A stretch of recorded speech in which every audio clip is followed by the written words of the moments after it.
Have you ever felt like you're just playing a part?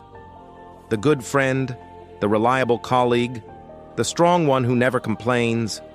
You wear these masks so well that one day you look in the mirror and you don't even recognize the person staring back. The spark is gone. You're there, but you're not really there.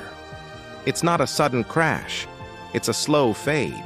It's 1,000 tiny moments of saying, "I'm fine," when you're breaking inside. 1,000 moments of choosing someone else's comfort over your own peace, until you're running on autopilot, existing, but not truly living. There's this story about a man who was the rock for everyone. He carried burdens, he solved problems, and he smiled through his exhaustion. When people told him, "You're so strong," he'd just nod, because faking strength was all he knew how to do. But one night, sitting alone as the city lights blurred past his window, it hit him. He couldn't remember the last time he felt genuinely alive. It's a strange and profound loneliness to be surrounded by people who praise you yet feel completely unseen. That night, he didn't scroll through his phone or look for a distraction. He just sat in the quiet, and in that silence, a whisper of truth emerged. You've been waiting for someone to save you. Maybe a perfect partner, a better job, some external success. He was waiting for something outside of himself to fix what felt broken inside. But life doesn't wait. The days kept passing, and that feeling followed him everywhere. He tried to outrun it with work, with noise, with people, but it was always there. Until one morning, he looked in the mirror and a new thought broke through. What if the person I've been waiting for is me? It felt strange, almost selfish at first. But the more he sat with it, the more it felt like the deepest truth he'd ever known. He realized he sought approval from others because he never gave it to himself. The compassion he offered so freely to everyone else, he denied it to the one person who needed it most, himself. So, he decided to begin again. Not by becoming someone new, but by coming home to who he already was. It started small. No grand gestures, just brutal honesty. He stopped saying yes when his heart screamed no. He stopped pretending to be okay when he wasn't. He started taking long walks in the evening, with no music, no podcasts, just his own thoughts for company.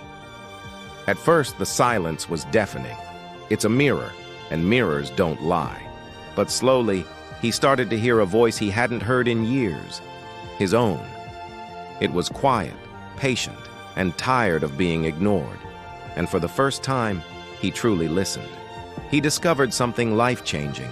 Healing isn't about becoming a better, shinier version of yourself. It's about remembering the person you were before the world told you who you should be. That realization changed everything. He stopped rushing. He stopped chasing. He just started being real. Some days were calm, on others he broke down. But he no longer saw tears as weakness. He saw them as release. He wasn't collapsing, he was rebuilding. Slowly, his reflections started to feel familiar again. Not because his face had changed, but because the way he saw himself had. Months went by. He no longer woke up with a sense of dread. The need for constant validation faded away. He was learning to be enough, simply for himself. And people noticed. Not because he was louder, but because he was lighter. His laughter was easier. He carried a sense of peace that you just can't fake. He learned that when you stop waiting for someone else to save you, you become your own safe harbor. The world didn't get easier, but he got stronger. He was no longer at war with himself. He finally understood that real peace doesn't come from controlling everything. It comes from surrendering to who you truly are. There's this quiet, almost ordinary moment that comes when you finally return to yourself. You could be doing dishes or walking down the street, and it just hits you. You feel at home, not in a place, not in a person, but inside your own skin. It's not about ego, it's about alignment.